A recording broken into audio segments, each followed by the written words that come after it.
할렐루야, 감사합니다. 이 시간에 우리에게 주어진 시간 역대상 4장을 보겠습니다. 자, 역대상 4장은 이제 우리가 가장 이제 간단하게 이야기한다면 딱 두 자손에 대해서 이야기를 합니다. 하나는 유다 자손, 그리고 시몬 자손. 왜 유다 자손을 시몬 자손과 연결하여서 4장에서 이야기를 하고 있을까? 이것은 여러분이 이제 나중에 기업의 분배를 향해서 이 내용들을 확인하셔야 되는데, 시몬 지파는 이스라엘 12지파들이 기업의 분배를 받을 때에 가장 그 지경들이 협소한 부분들로 봤습니다. 그리고 유다 지파가 이게 이제 우리가 이제 이 지역을 베냐민 지파의 경계선이라 본다면요, 이 속에서 북과 남이 이 기업이 나눠지는데, 이 남쪽은 대부분 다 유다 지파지 않습니까? 북쪽은 이제 그 열지파 여기서 열지파가 이 속에서 분배를 받게 되고, 그 다음에 남쪽에 두 지파가 분배를 받게 됩니다. 이때에 남쪽의 대부분은 누구 지파입니까? 남쪽의 대부분은 유다 지파 땅입니다. 유다 지파. 시몬 지파는 이 남쪽 지경의 끄트머리, 유다 지파가 기업으로 받은 그 땅의 부분들을 일부분을 받게 됩니다. 이것이 시몬 지파입니다. 시몬 지파. 그리고 시몬 지파는 나중에 그 유명무실한 지파가 됩니다. 마치 유다 지파의 흡수가 되어버리는 그러한 유명무실한 그러한 지파가 되는데, 특히 이제 오늘 이런 부분들을 이야기를 하게 됩니다. 이런 부분들을 이야기를 할 때 이제 우리가 오늘은 유다 지파에 관한 것만, 유다 자손에 관한 것만 보고, 다음 주에는 이제 시몬 자손에 관한 내용들을 우리가 보겠는데, 오늘은 특히 이제 이 기업에 대한 부분들, 특히 이제 이 하나의 족보에 대한 부분들을 이야기할 때에 유다 자손에 대한 부분들을 다루고 있는데, 1절부터 지금 우리가 이제 23절까지 볼 거거든요. 1절부터 23절 속에서 나타나고 있는 이 속에서 특징이 있습니다. 그 특징이 뭔가 하면은 이 계보들을 설명할 때에 하나의 지역적 부분들을 중심으로 이 계보를 설명하는 것을 볼 수가 있습니다. 특히 이제 유다 지파 가운데서 지역의 계보를 설명하고 그 내용들을 전개 나갑니다. 자, 이 속에서 이제 또 대표적인 두 인물이 하나는 등장하는데, 하나는 우리가 여러분 잘 아시는 야베스, 그죠? 야베스. 그 다음에 또 하나는 갈렙, 이런 부분들이 이 속에 이제 등장합니다. 자, 우리가 이제 유다 지파 가운데서 우리가 야베스 그러면 여러분 머릿속에 제일 먼저 떠오르는 것이 뭐예요? 야베스 그러면 기도잖아요, 그죠? 우리가 그래서 야베스의 기도, 뭐 이런 야베스의 기도 이런 거 안 들어보셨습니까? 안 들어봤어요? 많이 씁니다. 교회 속에서 야베스의 기도, 뭐 야베스 기도회 이런 거 교회 속에 굉장히 많이 써요. 그래서 야베스 이러면은 여러분 기도가 상징되는 부분들이 있고, 그 다음에 갈렙은 보면은 하나님께서 이루었던 그 언약의 성취에 대한 부분들이 이 속에 담겨져 있습니다. 특히 이제 야베스와 갈렙은 하나님께서 두 족속들을 전부 다 기억을 합니다. 특히 하나님께서는 이 야베스를 기억할 때 그의 간절한 기도, 야베스는 간절한 기도의 대표적인 겁니다. 기도가 간절함에 대한 기도.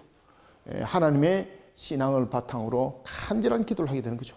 그리고 일단 갈렙은 하나님의 언약의 성취적 측면에서 믿음을 가지고 그 땅을 차지하게 되는 그러한 족속이 됩니다. 자, 이런 부분들에서 지역을 이제 설명을 해 나가는 겁니다. 그래서 유다의 이 자손들이 지역을 중심으로 어떻게 이들이 형성되어 있는가 보라는 것입니다. 그리고 또 하나는 5절에서 나중에 이야기를 하겠는데, 특히 이제 이 드고아는 그 5절에 보면은 드고아의 아버지 아수르의 두 아내는 이라고 말해줘, 그죠? 이 드고아 지역은 누구로부터 이게 이제 그 발달된 지역이 있는가 하면은 이 드고아 지역은 원래 이제 어떤 지역이 창건된 것이거든요. 드고아 지역. 자, 여러분들 오늘 그 본문에 보면 5절에서 특이한 부분들을 이야기를 합니다. 이 드고아 지역을 창건했던 사람들이 누굴까, 여러분들? 두 여인입니다. 두 여인. 이 두 여인이 이 드고아 지역을 창건합니다. 그래서 5절에 보면은 헬라와 누굽니까? 헬라와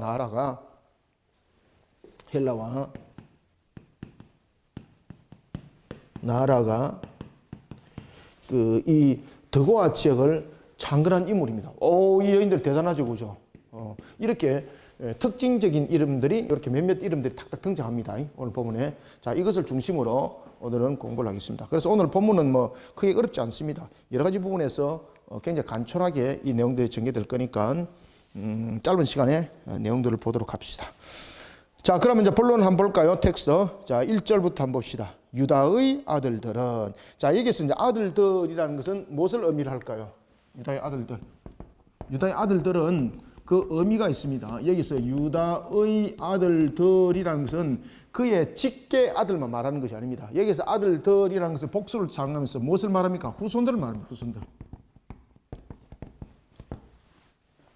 우리가 이제 일반적으로 아들들 그러면은 그 직계에 있는 아들들을 말하잖아, 그죠? 그런데 여기서는 유다의 아들들을 통해서는 무엇을 지금 말하고 있는 겁니까? 후손들을 말합니다. 유다의 아들들은 베레스와 헤스론과 갈미와 훌과 소발이라. 그래서 여기서 보면은 자, 유다의 아들들은 베레스와 헤스론. 자, 헤스론이 아들입니까? 앞에서 우리 공부했죠. 헤스론은 여러분 보시면은 그 아들이 아닙니다. 그의 아들은 베레스는 아들 맞잖아, 그죠? 베레스 상태로부터 낳았던 그 아들이지 않습니까? 헤스론은 손자입니다, 손자. 그리고 갈미는 후손입니다, 후손. 이해됐죠? 그래서 아들들이 무엇을 의미를 한다? 후손. 아시겠죠? 베레스는 누구로부터 얻은 아들입니까? 다말, 디나입니다. 아무 때나 그냥 녹화하시면 안 돼요. 다말로부터 낳았던 아들이 베레스죠, 그죠? 베레스.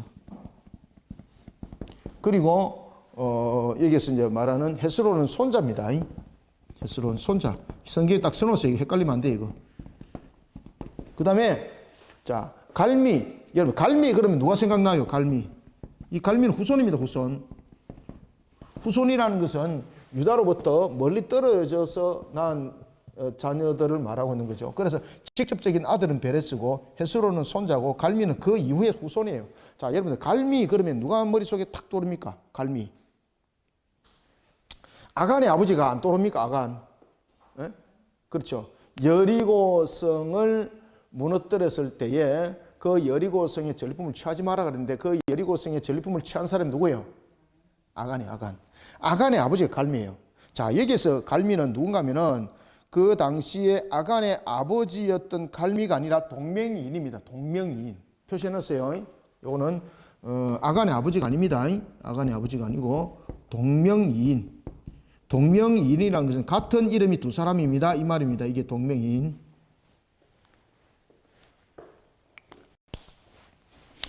유다의 아들들은 베레스와 헤스론과 갈미와 훌과 소발이라. 소발의 아들 르아야는 야핫을 낳고 야핫은 아호메와 라핫을 낳았으니 이는 소라 사람의 종족이며. 그래서 여기서 이제 특히 이제 2장과 3장은 다윗의 계보를 소개할 때 다윗의 왕가의 언약적 정통성을 보여줬죠. 그죠? 다윗이 왕으로서의 정통성을 보여준 거거든요. 맞지, 그죠? 좀 공부했잖아요, 앞에. 반응들이 없네. 자, 다시 봅시다. 자, 2장과 특히 이제 3장에 보시면은, 자, 3장 보십시오. 3장에서 보면은 다윗의 왕가에 대해서, 다윗의 왕에 대한 그 정통성에 대해서 지금 이야기를 하고 있는 거거든요. 그런데 4장에서는 보면은 거주지예요, 거주지. 예. 유다 족보에 대해서, 유다 자손의 족보를 이야기를 하거든요. 유다 족보, 자손의 족보를 이야기를 하는데 무엇을 중심으로? 그렇지. 지역 거주지를 중심으로 이제 이야기를 해요. 참고로 이런 특징들을 알고 가셔야 됩니다. 3절 에담 조상의 자손들은 이스라엘과 이스마와 입바스와 그들의 매제 하솔렐보니와 그돌의 아버지 버누엘과 후사의 아버지 에셀이니 이는 다 어디서? 그렇죠. 베들레헴 지역이 지금 계속 이야기되잖아요. 그죠? 베들레헴의 아버지 에브라다의 맏아들 훌의 소생이며. 자, 여러분들 여기서 이제 베들레헴은 우리가 이제 이야기를 하고 있는 큰 베들레헴이 아니고 항상 여러분 여기서 남쪽 베들레헴은 작은 베들레헴입니다. 작은 베들레헴. 그 이스라엘에 보면 북쪽 베들레헴도 있고 남쪽 베들레헴도 있어요. 북쪽 베들레헴은 큰 베들레헴이고 남쪽에 있는 베들레헴을 작은 베들레헴이라고 말해요. 자, 그러면서 이제 여기서 두 아내가 등장해요. 두 아내가 등장은 무엇을 말하고자 하는 겁니까? 드고아 지역이 어떻게 창건되었는가를 그 지역을 설명해요. 근데 이 드고아 지역을 창건한 사람이 여러분들 헬라와 나아라 여자입니다. 여자. 그의 아내를 통해서. 그러니까 그의 두 아내가 굉장히 이 하나의 그 모계 사회 속에서 굉장히 그 세력을 형성하고 리더십도 있고 그리고 여러 가지 부분에 소통도 잘 되어졌고 이런 부분들이 되겠죠. 그죠? 그래서 창건한다는 건 아무나 하는 것도 아니지 않습니까? 그죠? 세력화들을 굉장히 잘 구성을 했다는 뜻입니다. 남자도 아니고. 나라라는 누굽니까? 여기서 보면은 아스훌의 두 아내였습니다. 그래서 드고아의 창건자가 누구인가를 설명합니다. 드고아의 아버지 아스훌의 두 아내는 헬라와 나라라. 그래서 아스훌이 드고아의 아버지로 이제 불려진 것은 두 아내가 그걸 창건한 거예요, 이게.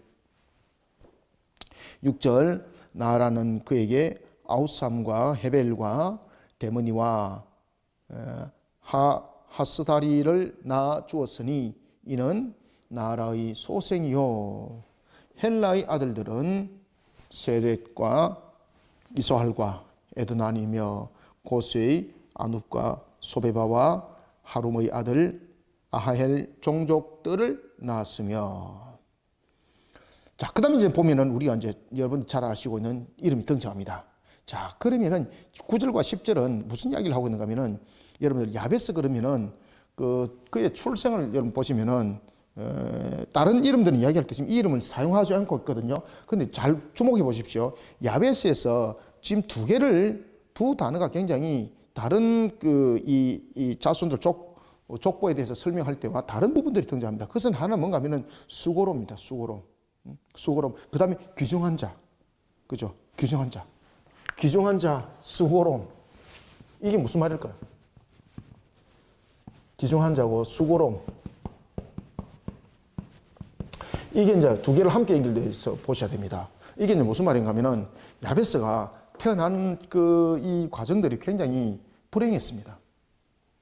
아시겠습니까? 그러나 그럼에도 불구하고 그가 귀중한 자로 쓰임 받았습니다. 그의 어떤 권위와 권세를 가진 사람들이 주변에 있었기 때문이 아닙니다. 그가 귀중한 사람으로 쓰임을 받았던 가장 중요한 이유가 뭔가 하면요. 하나님의 언약을 기억하고 하나님 앞에 간절히 기도하는 사람이었습니다. 야베스가. 그래서 하나님께서 그를 귀중하게 섰다. 지금 이 말을 하는 겁니다. 그래서 우리는 야베스 그러면은 가장 야베스의 대표적인 것이 뭡니까? 기도입니다. 기도. 하나님 앞에 간절히 기도했다. 하나님 앞에 간절히 기도했다는 것은 그의 기복적 신앙을 말하고 있지 않습니다. 살아계신 하나님, 마치 다윗처럼 그가 그렇게 기도하는 사람이었다는 겁니다. 다윗처럼. 그래서 기도, 그러면은 야베스를 항상 떠올리셔야 됩니다. 자, 9절 야베스는 그의 형제보다 귀중한 자라. 그의 형제보다 귀중하다는 것은 가장 세력 있는 사람으로 그가 쓰임받았다는 이야기입니다. 그러면은 그가 가장 세력 있는 부분들로서 그가 쓰임을 받을 때 이미 좀 출생도 좀 탁월했는가? 우리가 보면은 왜 출생의 탁월함을 우리가 뭐라고 말합니까? 우리가 뭐라 그래요? 출생이 좀 가난한 사람을 뭐라고 그럽니까? 그렇죠. 금수저와 흙수저 이렇게 이야기하죠, 그죠? 일반적으로 보면은 야베스가 금수저였을까요? 흙수저였을까요? 그렇죠. 흙수저로 보시면 돼요, 여러분들요. 금수저가 아니에요. 귀중한 자라. 그의 어머니가 이름하여 이르되 야베스라 하였으니 이는 내가 수고로이 낳았다 함이었더라. 그러니까 산고의 고통 속에서 뿐만 아니라 그가 탄생과 함께 성장한 과정들이 매우 불행했어요. 그런데 그가 그러한 성장한 과정 속에서 그를 완전히 변화시켰던 한 계기가 있는데 그 계기가 무엇이었을까요? 기도라는 겁니다. 기도. 어떤 기도? 하나님이 살아계심을 믿는 기도. 간절한 기도. 그죠? 그 기도가 기복적이거나 어떤 샤머니즘 욕설을 안 담았다는 것이죠. 그러면서 하나님의 언약을 기억하면서 그가 기억했다는 것이죠. 그러면서 기도했다는 것이죠. 그 하나님이 기도에 응답한 사람이 누굽니까? 야베스. 하나님께서 기도에 응답한 것. 하나님께서 그의 기도에 긴밀하게 응답했던 가장 대표적인 사람이 누군가? 야베스란 말이에요. 야베스. 그래서 야베스가 뛰어난 자가 되었던 것은 하나님께서 기도의 응답으로 그를 복을 주시면서 그렇게 됐다는 이야기입니다.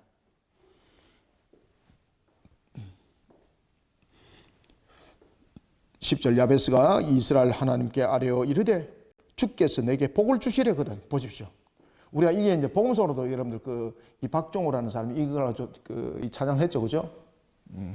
아주 가사도 좋지만은 곡에 대한 리듬도 굉장히 은혜스럽습니다. 야베스가 이스라엘 하나님께 아뢰어 이르되 주께서 내게 복을 주시려거든. 첫 번째, 나의 지역을 넓혀주시고, 그죠? 내게 복을 주시려거든. 첫 번째, 나의 지역을 넓혀주시고, 그 지역이 없었다는 이야기지 않습니까? 그죠? 그 다음에 두 번째, 주의 손으로 나를 도우시고, 그죠? 이 정막강산이라는 이야, 정막강산. 그 다음에 세 번째, 나로 환난을 벗어나 근심 없게 하소서. 환난 속에 있다는 이야기죠. 지금 이해되고 있죠? 그리고 근심 속에 살아가고 있다는 이야기죠. 사람을 의지하지 않았다는 겁니다. 이 야베스 특징입니다. 그래서 우리는 야베스 기도는 사람을 바라보지 아니하고 살아계신 하나님 앞에 엎드린 간절한 기도, 그리고 그 언약적 기도, 그것이 바로 야베스 기도였다. 그래서 야베스와 같이 우리는 간절히 하나님을 찾는 자가 되어라, 이런 부분들을 근거는 이 속에 있는 겁니다. 그래서 야베스와 같이 간절하게 하나님을 찾는 자는 반드시 응답받는다. 이것이 오늘 본문의 말씀이에요.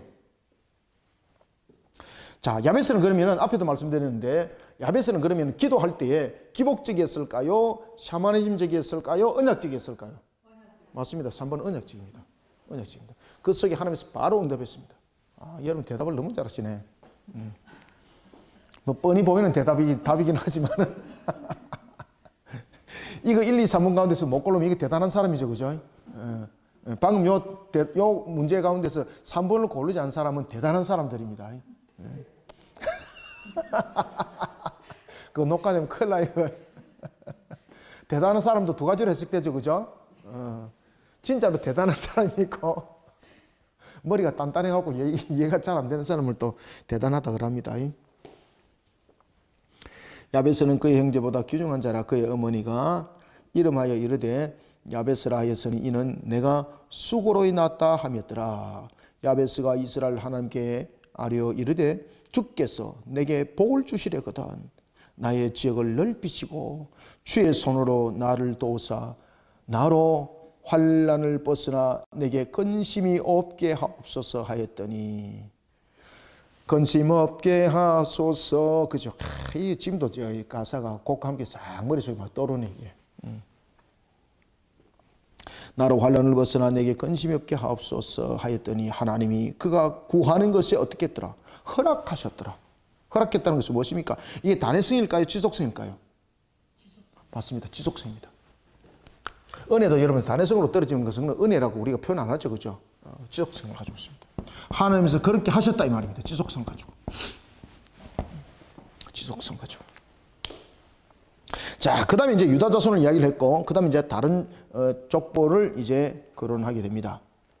수하의 형 그룹이 머힐을 낳았으며, 머힐은 에스돈의 아버지요, 에스돈은 베드라바와 바세아와 이르나하스의 아버지 더힌나를 낳았으니, 여기서 낳았으니라는 것은 계속해서 반복적으로 나타나죠. 자, 보십시오. 4장에 보십시오. 강조되고 있는 것은 무엇입니까? 지금 여러분들 3장을 보십시오. 3장과 지금 비교되는 것이 있죠.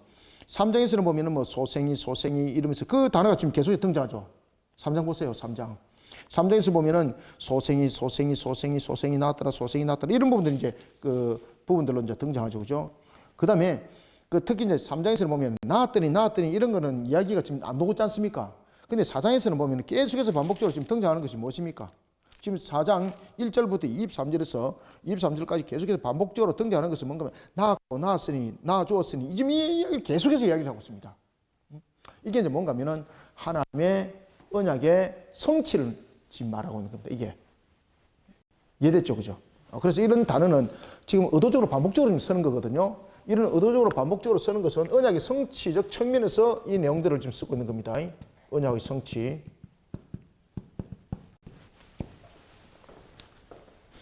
수아의 형 그룹이 머힐을 낳았으니 머힐은 아스돈의 아버지요, 에스돈은 바드라바와 바세아와 이르나하스의 아버지 더힌나를 낳았으니 이는 다 레가 사람이며 그나스의 아들들은 온니엘과, 여러분 온니엘이 누구예요? 예? 예? 예? 갈렙의 누구? 갈렙의 사위인데 예? 그렇죠. 그 사사가 되죠. 자, 여러분들 이스라엘 역사의 최초 사사가 누구예요? 우리가 이제 여러 가지 부분에서 이제 원천적 부분들로 본다면은 이스라엘 최초의 사사는 사무엘이라고 볼 수 있는데, 근데 사무엘은 순수한 사사를 가지고 있는 것이 아니었죠. 그죠? 제사장이었고, 그 다음에 사사였고, 그런가 하면 또한 통치자로서 다스리는 역할도 함께 했죠. 그죠? 그래서 사사의 역할만 했던 사람으로 말하면은 사무엘로 출발하면 안 되고, 누구로부터 출발해요? 바로 온니엘입니다. 온니엘. 그래서 12사사 속에서 가장 대표적인 사사로 딱 등장했던 사람이 온니엘이고, 온니엘은 여러분들이 잘 아시는 것처럼 갈렙의 딸이 악사였죠. 그죠? 악사의 남편이 또한 오늘 본문에 등장하고 있는 온니엘이 됩니다. 그래서 사사기에서 보면은 그가 메소포타미아 왕이었던 당시 구산의 라스다임을 그가 처리하게 되는 거죠. 그리고 그 압제로부터 이스라엘을 해방시켰던 최초의 사사였죠. 그것이 사사기 3장에 등장하죠. 그죠? 기억나죠? 13절 그나스의 아들들은 온니엘과 스라야와 온니엘의 아들은 하닷이며 모노데는 오브라를 낳고 스라야는 요압을 낳았으니 요압은 게하라심의 조상이라. 그들은 공장이었더라. 여기서 공장은 무엇입니까? 그들은 공장들이 잘못하면 아 나는 공장이야.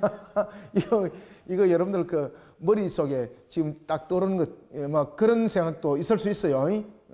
이 공장은 무엇입니까? 숙련자, 숙련공, 기술자다 이 말이에요. 여기서. 여기는 낙고가 아닙니다. 여기서 공장은 숙련공을 말합니다. 여기서 공장은 기술자 또는 숙련공을 표현하고 있는 겁니다. 여기서 공장.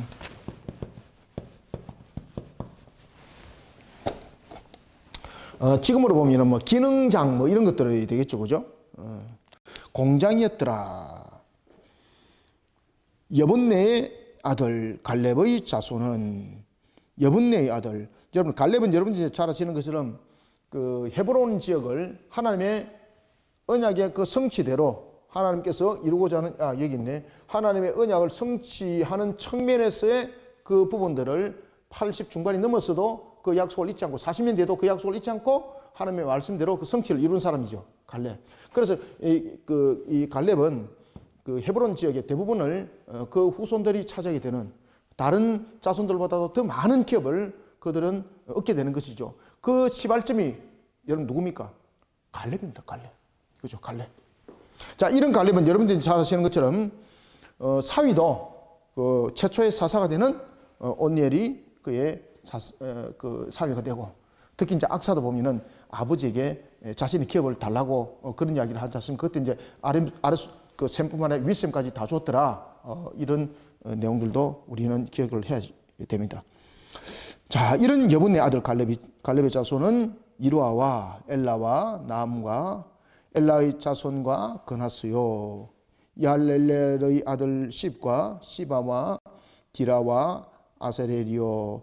이스라의 아들들은 예델과 메렛과 에벨과 얄론이며 메렛은 미리암과 삼메와 에스드모아의 조상 이스바를 낳았으니. 자, 여기서 이제 이는이라는 것은 이제 이어지는 겁니다. 계속해서 이는 메대 그리고라는 것이죠. 이는 메렛이 아내로 맞은 바로의 딸. 이게 바로 딸이라는 것은 이게 이제 영어로 말하면 히브리어도 말하면 파라오를 이야기를 하는데, 이건 여러분들 애굽의 왕 아닙니다. 혹시나 싶어서 제가 여러분들에게 말씀드립니다. 바로의 딸 비드아의 아들들이며 또 그의 아들 여우디아는 그돌의 조상 예렉과 소고의 조상. 자, 여러분 지금 이 소고도 지금 지역이거든요. 소고의 조상이거든요. 소고의 조상이라는 것은 그 지역에 대한 부분들로서 정착을 하였다는 것입니다. 여러분 소고 그러면은 머릿속에 무엇이 생각납니까? 지금 여기서 중요한 지역을 지금 설명하고 있는 거거든요. 아시겠죠? 지금 굉장히 중요한 지역들을 지금 몇 지역들을 지금 설명했습니다. 더고아도 설명했습니다. 그죠? 덕어가 또 설명했습니다. 그 다음에 이제 지역들을 이제 설명하면서 계속해서 또한 설명할 때 또 중요한 장소 또 등장하죠. 어딘가 하면 소고입니다. 소고는 여러분 어떤 곳인가 하면은 자, 다윗이 블레셋의 골리앗과 싸웠던 대결한 장소가 어디겠습니까? 소고입니다. 소고. 다윗이 골리앗과 대결했던 장소입니다. 소고. 참고하세요.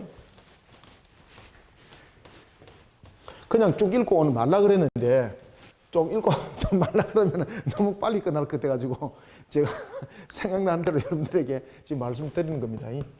소고는 지역적 측면에서 어딘가 하면은 다윗과 골리앗이 대결했던 장소입니다. 대결한 장소.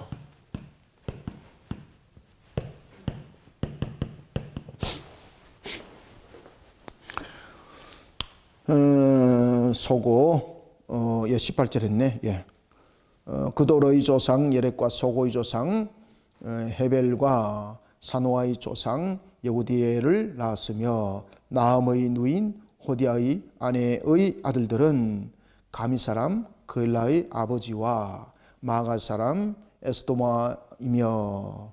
자, 여기서 이제 우리가 이제 계속해서 이제 말씀을 주고 있는 것 가운데서 이제 여러분들이 잘 아셔야 될 것은 자, 지금 1절부터 23절 20절부터 다시 이제 읽겠는데, 자, 1절부터 지금 23절이 계속해서 반복적으로 지금 강조하고 있는 것이 무엇일까요, 여러분들? 무엇을 지금 강조하고 있을까요? 유다 자손이 어떻게 번성했는가를 설명해요.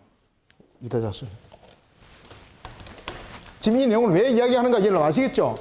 지금 지역의 이름들이 생겨졌고 두가가 창건되어졌고 이런 것들을 계속해서 이야기하잖아요. 이 이야기 속에서 제가 앞에도 말씀드렸잖아요. 이 3장에서 4장에서 중요한 부분들이 등장한다. 무슨 단어가? 낳았고 낳았으며 라는 것이 있다. 이거는 무엇을 말하고 있다? 언약의 성취를 말하고 있다. 그러면 언약의 성취 속에서 자, 여러분 창세기 49장 기억나십니까? 창세기 49장을 통해서 자, 유다 자손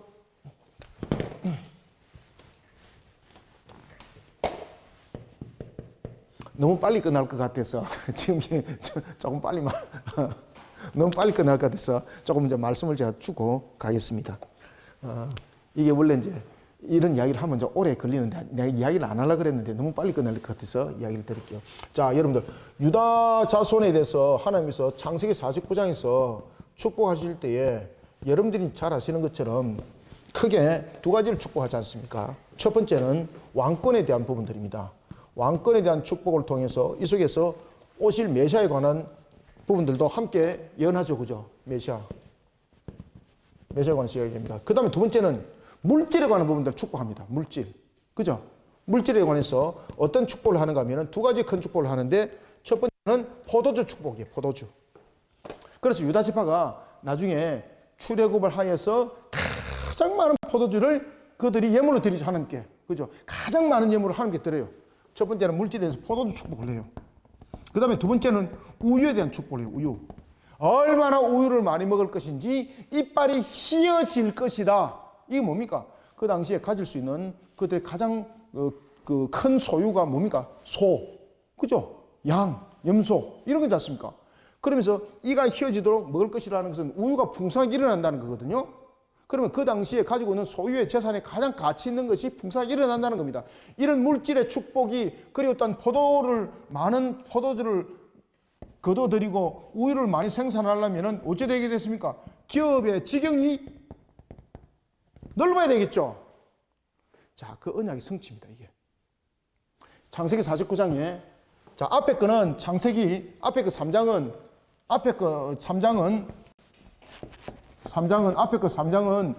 창세기 49장의 왕권에 대한 축복에 대한 언약의 성취예요. 그 다음 두 번째, 4장은 무엇을 말하고 있다? 창세기 49장의 두 번째, 물질에 대한 축복에 대한 언약의 성취를 말하고 있어요. 언약의 성취. 물질에 대한 기업에 관한 언약의 성취. 그래서 낳았고 낳았으며 낳았고 이런 걸 통해서 언약의 성취를 말하는데 자, 창세기 49장을 가지고 전부 다 설명하거든요. 창세기 49장 설명하고 있을 때 역대상 3장은 왕권에 대한 언약의 성취예요. 자, 그 다음에 역대상 4장은 무엇을 설명한다? 창세기 49장에서 하나님께서 언약하셨죠? 유다지파를 통해서 유다 자손을 통해서 물질에 대한 축복, 포도에 대한 축복과 우유에 대한 축복, 그것은 지경이 넓지 않고는 안 되는 거죠. 자, 그러면 지경이 넓어진다는 것은 무엇입니까? 그래서 창세기 4장에 죄송합니다. 역대상 4장에서 지역을 설명하죠. 지역. 그죠? 역대상 4장이 계속해서 지역을 설명하죠. 지역을 설명하는 것은 바로 이 내용들을 설명하는 거예요. 이 내용들을. 창세기 49장에 하나님께서 이런 물질에 대한 축복을 어떻게 이루어졌는가 보라는 거예요. 그러니까 이런 부분들을 예의주시하셔야 돼요. 그냥 족보만 보면은 안다 모른다. 모르는 거예요, 여러분들요. 그래 앞에서 보면 3장에서 보면은 왕권에 대해서 이야기를 하다가 왜 갑자기 지역적 부분들로 돌아섰을까라는 것은 바로 창세기 49장의 첫 번째 축복과 두 번째 축복, 첫 번째 언약, 두 번째 언약에 대한 성취를 말하고 있는 거예요, 이게. 지금 이해됐죠, 그죠? 그래서 특히 이런 물질에 대한 부분들은 기업에 대한 지역과 긴밀한 관계를 가지고 있죠. 그러면서 그 지역이 넓어지려면은 사람은 없고 지역만 넓어지면 안 되잖아요. 그러니까 자동스럽게 무엇이 함께 이루어지는 겁니까? 기업이 많아지려면은 자, 기업은 어떻게 분배됐나요? 그 숫자에 따라서 분배됐습니다. 맞습니까? 그러니까 지역이 계속해서 생겨나고 자손들이 계속해서 번성했다는 언약의 성취를 낳았으면 이걸 설명하는 거예요. 그래서 4장의 가장 핵심적 포인트가 이것을 설명하는 단어가 있는데 그 단어가 무엇이었더라? 낳았으며 낳고였더라. 아시겠죠? 그죠? 요 다음에 이제 질문하면 여러분 대답 잘 하셔야 돼요. 자, 이렇게 해서 이제 시간 이제 대충 좀 맞아지가지고 이제 마무리를 살살 하도록 하겠습니다. 이런 부분들은 여러분들 그 언약적 관점이란지 이런 것들 깨뚫지 못하면은 이런 부분들 보면 보지 못합니다. 그래서 여러분들이 지금 이 공부를 하고 있다는 자체가 아주 여러분들이 행복의 순간에 들었었다 딱 보시면 딱 맞습니다. 20절 시몬의 아들들은 암논과 린나와 베나난과 딜로니오 이시의 아들들은 소헷과 벤소헷이더라. 유다의 아들 셀라의 자손은 자 셀라가 등장하죠. 그죠? 셀라는 몇 번째 아들이었습니까? 막내 아들이었죠. 그죠? 막내 아들. 유다의 아들 셀라의 자손은 레가의 아버지 르마와 에르와 마레사의 아버지 라다와 세마포 짜는 자의 집 곧 아스페야의 집 종족과 또 요김과 고세바 사람들과 요아스와 모압을 다스리던 사람과 야수베네헤민이 이는 다 옛 기록에 의존한 것이라. 23절 이 모든 사람은 토기장이가 되어 수풀과 산울 가운데 거주하는 자로서 거기서 왕과 함께 거주하면서 왕의 일을 하였더라. 자, 이들이 국사를 이뤘다는 것이죠. 그러면서 왕과 함께 토기장이가 된 거죠. 자, 여러분, 그럼 직업이 무엇이겠습니까? 지금으로 말하면은, 업으로 말하면은 요업을 했습니다. 토기장. 그죠? 우리가 이제 토기, 이런 것들을 이제 만드는 것을 우리가 요업이라 그러거든요. 도자기 만들고, 이런 것들을 요업이라 그래요. 요업. 이런 요업을 했다. 자, 그 다음에 이제 우리가 다음 주 보겠는데, 특히 이제 4장은 1절부터 23절까지는 유다 자손의 번성을 이야기를 해요. 유다 자손을 1절부터, 다음 주도 다시 이야기를 한번 더 해드리겠습니다. 자, 1절부터 23절까지는 무엇을 말하고 있는가 하면은 유다 자손의 번성을 말해요. 유다 자손의 번성. 이 번성이 창세기 49장의 언약의 성취죠. 창세기 49장의 언약의 성취입니다. 자, 그 다음에 다음 주에 이제 볼 거 24절에서부터 43절이네. 24절에서부터 자, 43절은 뭐를 말하고 있는가 하면 제가 앞에 말씀드릴 때에 자, 남쪽 지경에 대해서 기업의 분배를 말할 때에 그 시몬 지파는 어디 분배를 받았다 그랬습니까? 그렇지. 최남단, 그것도 유다 지파가 기업의 분배를 받은 것을 재분배 받죠. 그래서 시몬 지파에 무엇을 말하고 있을까요? 시몬 지파가 왜 미미하게 되었는가를 설명합니다. 시몬 지파. 시몬 지파의 미미한 그것을 24절부터 43절이 이야기를 하고 있습니다. 자, 그러면은 오늘은 23절 마무리하겠습니다. 이 모든 사람은 토기장이가 되어 수풀과 산울 가운데에 산울입니다. 산은 아니고 산울 가운데 거주하는 자로서 거기서 왕과 함께 거주하며 왕의 일을 하였더라. 왕의 일을 했다는 것은 무슨 관계를 가지고 있는 겁니까? 공무에 몸을 담았다는 것이고, 그리고 또한 밀접한 관계를 가지고 있으면서 요업을 했다는 이야기죠, 그죠? 도자기 같은 거 굽고 이런 부분들을 했다. 그것을 우리가 현재 업으로 말하면 요업이라 이렇게 말하는 겁니다. 자, 오늘은 여기까지 하고 다음 주에 이제 시므온 자손에 관한 내용들을 함께 보도록 하겠습니다. 감사합니다. 수고하셨습니다. 하나님 감사합니다. 주의 주신 은혜 속에 오늘도 우리가 유다 자손의 그 언약의 성취를 1절부터 23절을 통해서 또한 다시 한번 더 돌이켜봅니다.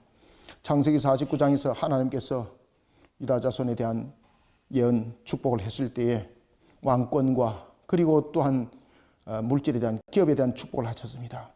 3장이 창세기 49장의 왕권에 대한 축복의 예언의 성취였다면 4장은 바로 기업에 관한 확장, 최고로 많은 기업을 받는 유다 자손, 어떤 지역에 어떤 자손이 어떻게 편성되어 있는가를 바라보게 하시고 알게 하시는 것을 통하여 그들에게 하나님께서는 포도주의 축복과 우유의 축복을 한 것을 다시 한번 더 조명하게 하시고 그 약속의 언약의 성취를 이름을 보게 됩니다.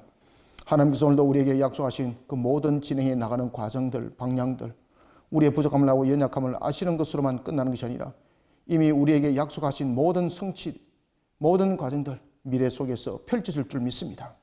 우리는 현재의 신앙을 통해서 과거를 돌이켜 볼 뿐만 아니라 미래에 하나님께서 허락하신 그 언약의 성취를 믿음으로 바라보며 달려가오니 주님께서 우리 모든 성도들 마치 유다 자손처럼 축복하였던 그 약속의 말씀의 성취가 모든 현장 속의 환경들 통해서 결실 맺는 포도주의 그리고 결실 맺는 우의 축복으로 일어나길 줄 믿습니다. 이런 믿음 속에 우리를 더욱더 힘있게 달려갈 수 있도록 또한 우리를 견고한 신앙의 터 위에 올려주시옵소서. 예수님의 이름으로 기도드립나이다. 아멘.